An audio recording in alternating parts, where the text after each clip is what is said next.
నమస్తే అండి, welcome to our channel. మనతో ఈరోజు పొలిటికల్ అనలిస్ట్ శ్రీలీల గారు ఉన్నారు. మేడం నమస్తే. నమస్తే మేడం, 2019 నుంచి 2024 మధ్య మద్యం సరఫరా కొనుగోలు మధ్య అవకతవకలు జరిగాయని చెప్పేసి ఈడీ సిట్ విచారణ అనేది జరుగుతుంది. అప్పుడు అసలు ఎలాంటి నేరాలు అనేవి జరిగాయి, ముఖ్యంగా ప్రభుత్వ సంస్థ నుంచి కొన్ని ప్రాధాన్యత కలిగినటువంటి సంస్థలకు మాత్రమే ఇచ్చి భారీగా లంచాలు తీసుకున్నారనే ఆరోపణలు కూడా ఉన్నాయి. బట్ దీన్ని మాత్రం వైఎస్ఆర్సీపీ ఇది కక్ష సాధింపు చర్యలో భాగంగానే చేస్తున్నారు, అలాంటిది ఏం లేదని కొట్టిపాడేస్తున్నారు. నిజంగా అప్పుడు ఏం జరిగింది, ప్రస్తుతం విచారణ అనేది ఎలా కొనసాగుతుంది? అసలు దాన్ని వైఎస్ఆర్సీపీ పార్టీ ఫస్ట్ వాళ్ళు ఇది ఫేక్ మా మీద క్రియేట్ చేస్తారు అనే ముందు అసలు ఈ మద్యం కుంభకోణం ఎలా బయటకు వచ్చిందో మనం మాట్లాడుకోవాలి. ఎవరు విజయసాయి రెడ్డి బయట పెట్టాడు. మమ్మల్ని దొంగలు అంటారేంటి, ఆ సినిమాలో బ్రహ్మానందం రవితేజ ఎవరు ఉంటారు, అరే నేనేంటారు దొంగ వెనకొచ్చేవాడు ఎవడు అంటాడు చూడు, అలాగా అక్కడ దొరికిపోగానే విజయసాయి రెడ్డి ఏదైతే ఆ పోర్టుకు సంబంధించి కాకినాడ పోర్టుకు సంబంధించిన విషయంలో విజయసాయి రెడ్డి ఆ రోజున మీడియా ముందుకు రావటం, ఆయన కూడా విచారణ ఎదుర్కోవటం, పోలీసులు దర్యాప్తు ఇవన్నీ జరిగిన తర్వాత ఆయన మీడియా ముందుకు వచ్చి చెప్పింది, అరే బాబు మేమేం దొంగలం, అంతకంటే పెద్ద దొంగలు ఉన్నారు, రాజు కసిరెడ్డి ఉన్నాడు, మరి ఈ ధనుంజయ రెడ్డి ఉన్నాడు, కృష్ణమోహన్ రెడ్డి ఉన్నాడు, వీళ్ళందరూ ఉన్నారు కదా అని చెప్పి అప్పుడు చెప్పడం జరిగింది. ఆయనే చెప్పాడు స్వయంగా మా ఇంట్లోనే మీటింగ్ పెట్టుకున్నారని.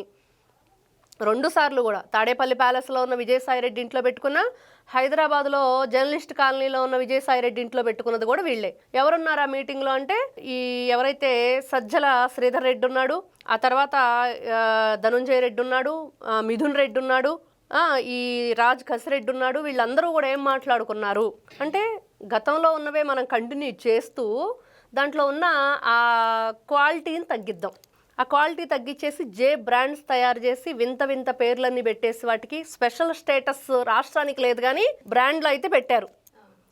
గోల్డ్ మెడల్ పెట్టారు, టీచర్ సిగ్నేచర్స్ పెట్టారు, ఇంకా వాళ్ళ ఇష్టం. ఈ జే బ్రాండ్స్ ఏ విధంగా విచ్చలవిడిగా ఆ రోజున మరి ప్రజల్లోకి తీసుకొచ్చారు, అవి తాగి వాళ్ళు అనారోగ్యం పాలు ఎలా అయ్యారు అందరికీ తెలిసిన విషయం. మరి దాంట్లో వీళ్ళు ఈ డబ్బుల లావాదేవీలు ఎలా జరిపారు, ఒక్కొక్క బాక్స్కి గతంలో ఎంత ఉంది, వీళ్ళెంత కలెక్ట్ చేశారు, మరి ఆ లిక్కర్కి సంబంధించిన అవన్నీ కూడా ఈ రోజున ఈడీ ఎంటర్ అయింది. ఎక్కువగా వీళ్ళు డబ్బుని ఎన్ని విధాలుగా చేశారు అంటే సినిమాల్లో పెట్టారు, ల్యాండ్స్ దీంట్లో పెట్టారు, అదేవిధంగా హాస్పిటల్స్ మీద పెట్టారు, ఒకటిగా చెప్పుకుంటూ వెళ్తే బంగారం కొనుగోలు చేశారు.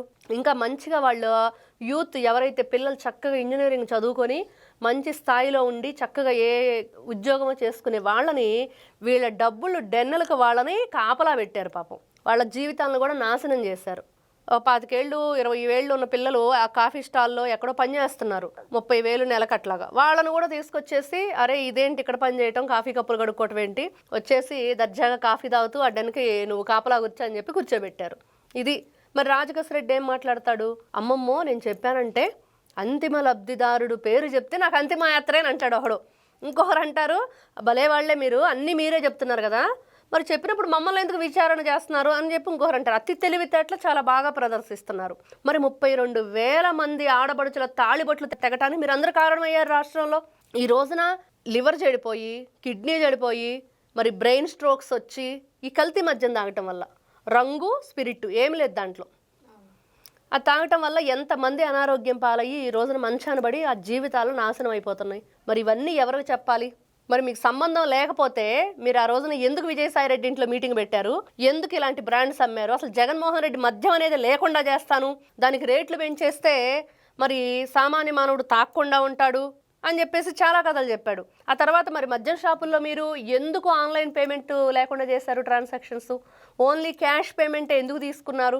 పురంధరేశ్వరి గారు ఆ విషయాన్ని అడిగితే విజయసాయి రెడ్డి ఏం మాట్లాడాడు, ఆ రోజున నీకు తాగే అలవాటు ఉందేమో మాకు లేదు, మరి అది కల్తీ జరిగిందని నువ్వెలా చెప్తున్నావు అని అడిగాడు ఒక మహిళను పట్టుకొని. ఇది వీళ్ళ నీచమైన ఈ కల్తీ లిక్కరు కుంభకోణం చరిత్ర. మరి ఇట్లాంటి వ్యక్తులు ఈ రోజున ఈడీ అతి త్వరలోనే జగన్మోహన్ రెడ్డికి కూడా మరి ఈడీ నోటీసులు ఇస్తే ఎలా ఉండిద్దంటే ఉండవల్లి అరుణ్ కుమార్ గారు చెప్పినట్లుగా ఈసారి కనుక జగన్మోహన్ రెడ్డి జైలుకి వెళ్తే 25 ఏళ్ళు పక్కా శిక్ష పడిద్ది అన్నట్లుగా పడాలని అందరూ కోరుకుంటున్నారు. ఎందుకంటే రోజుకు ఒక డ్రామా, పూటకో వేషం, ఇష్టం వచ్చినట్లుగా నోటికి ఏదొస్తే అది మాట్లాడటం. నీకు మందులు అయిపోయినప్పుడల్లా వచ్చి మాట్లాడుతున్నావు అని జనాలు మాట్లాడుకుంటున్నారు. నిజమా కాదా? మందులు పనిచేయట్లేదని కూడా చెప్పుకుంటున్నారు. నిజమా కాదా? అమావాస్య ఎందుకు వచ్చి మాట్లాడుతున్నావు అని అడుగుతున్నారు, మంగళవారం ఎందుకు పెడుతున్నావు అని అడుగుతున్నారు ప్రోగ్రాంలు. అవన్నీ సమాధానం చెప్పుకోవాలి జగన్మోహన్ రెడ్డి. మరి ఇలాంటి వేషాలు వేసేవాళ్ళు బయట ఉండాలని ఎవరు కోరుకుంటారు? కాబట్టి వీళ్ళు మద్యం కుంభకోణం చేయటం అనేది నిజం, వాళ్ళు దాంట్లో ఏ రకంగా చేశారు, ఎన్ని విధాలుగా ప్రజల జీవితాలతో ఆటలాడారు అనేది వాస్తవం.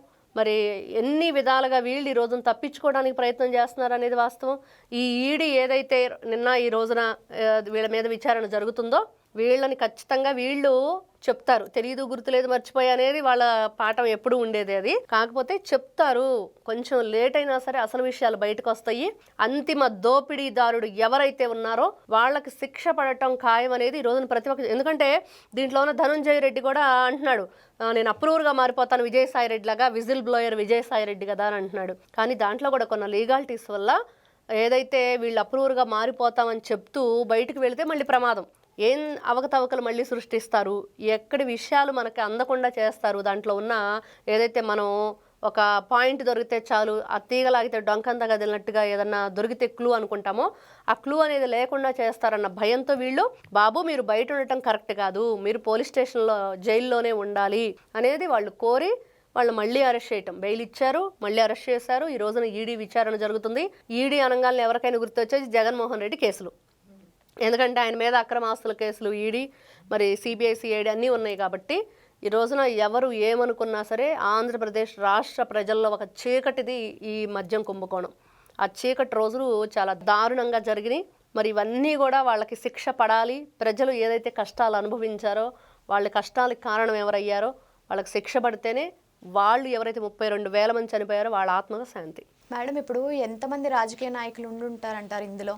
ఇప్పుడు నారాయణ స్వామి ఎక్సైజ్ శాఖ మినిస్టర్ ఆ రోజు చేశాడమ్మా మంత్రిగా. ఆయన ఏం చెప్తున్నాడు, నాకేమి సంబంధం లేదు, వాళ్ళు సంతకాలు పెట్టమంటే పెట్టాను అంటున్నావు. నువ్వు మంత్రిగా ఉన్నావు, ఆ విషయం మర్చిపోతే ఎట్లాగా? వాళ్ళు పెట్టమంటే పెట్టడానికి అక్కడ విచక్షణ అనేది ఒకటి ఉంటుంది కదా. మీరు పెట్టమంటున్నారు, బాగుందండి, అయితే నేను దీనికి రాజీనామా చేస్తాను, మీ మాట విని మీరు ఎవరన్నా మంచిగా ఉండే వాళ్ళైతే వాళ్ళని పెట్టుకోండి అని చెప్పి ఆయన ఆ రోజున చెప్పాలి. అది వదిలేసి ఈ రోజున పోలీసులు విచారణకు రమ్మంటే నాకు 75 ఏళ్ళు, నేను రాలేను, మీరే మా ఇంటికి రండి అన్నారు.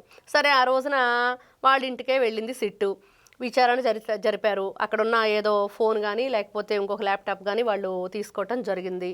కానీ ఆయన చెప్పే మాటే అక్కడ ఎవరికి కూడా నచ్చని మాట. ఈ రోజున నిజంగా మీరు ఎక్సైజ్ శాఖ ఉంటే ఆ రోజున ఎక్సైజ్ శాఖలో మంత్రిగా మీ బాధ్యత ఏంటి, ఏం జరుగుతుంది, ఏ విధంగా రవాణా చేస్తున్నారు, ఇదంతా ఏ డిస్టిలరీస్ నుంచి ఎక్కడి నుంచి వస్తుంది ఈ మద్యం, మరి ఎక్కడికి ఇదంతా వెళుతుంది, మరి అక్రమంగా వెళ్తుందా లేకపోతే ఏంటి, మరి దాంట్లో చెవిరెడ్డి భాస్కర్ రెడ్డి వీళ్ళంతా దాంట్లో కూడా చాలా చేశారు. మరి ఇవన్నీ కూడా చూస్తూ ఉంటే నాకు సంబంధం లేదంటే ఎట్లాగా? దీంట్లో ప్రతి ఒక్కరూ ఇన్వాల్వ్ అయి ఉన్నారు, వీళ్ళందరికీ ఉంది. ఎవరు? రాజకేశ్ రెడ్డి. ఎవరప్పా ఈ రాజకేశ్ రెడ్డి? తెలియదే మనకి, పేరు ఎప్పుడు వెళ్ళలేదు అన్నాడు Jaganmohan Reddy.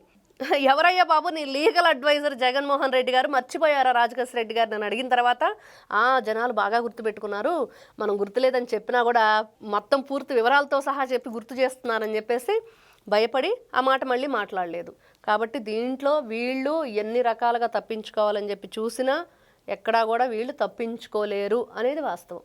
Okay, thank you madam. నమస్తే.